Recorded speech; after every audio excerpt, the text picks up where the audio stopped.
So, different hat today, but a similar sort of job to what I normally get up to, and this time it's making some maintenance-free borders for a guy that I've known for a fair period of time. I'm not going to tell you who he is, but suffice to say he's a proper chap.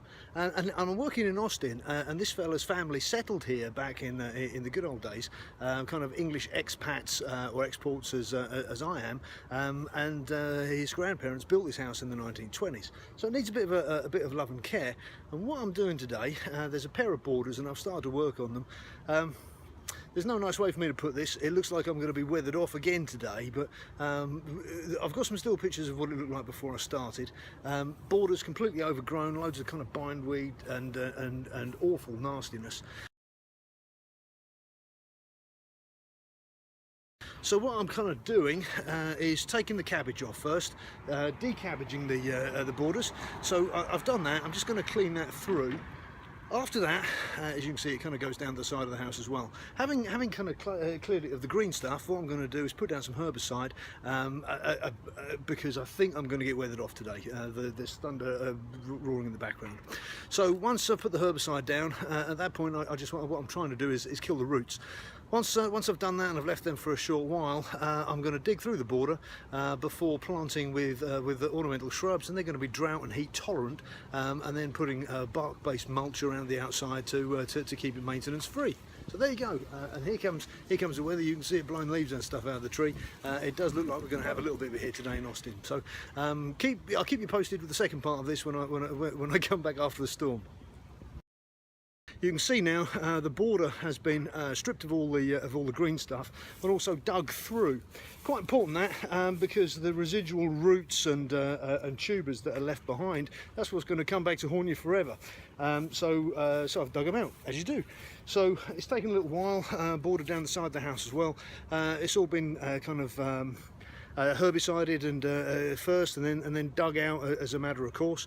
I'm kind of prepped, ready to go and plant now. So my next thing, apart from the fact I need to go and kind of wipe myself down a little bit and perhaps change hats. There goes me. Look.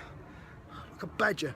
Anyway, so I'm going to just going to kind of quickly tidy up what I've got left over, and then go and get myself some mulch and some bedding plants and shrubs to finish off these borders.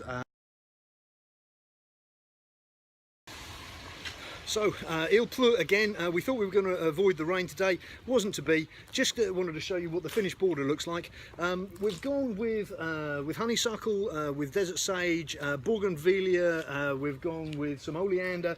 I've put in jude along here and put bark in around the border as well, so that it doesn't kind of get overgrown again too quickly. You can see the rest of the border here, and again looking through, bougainvillea at the front and the back.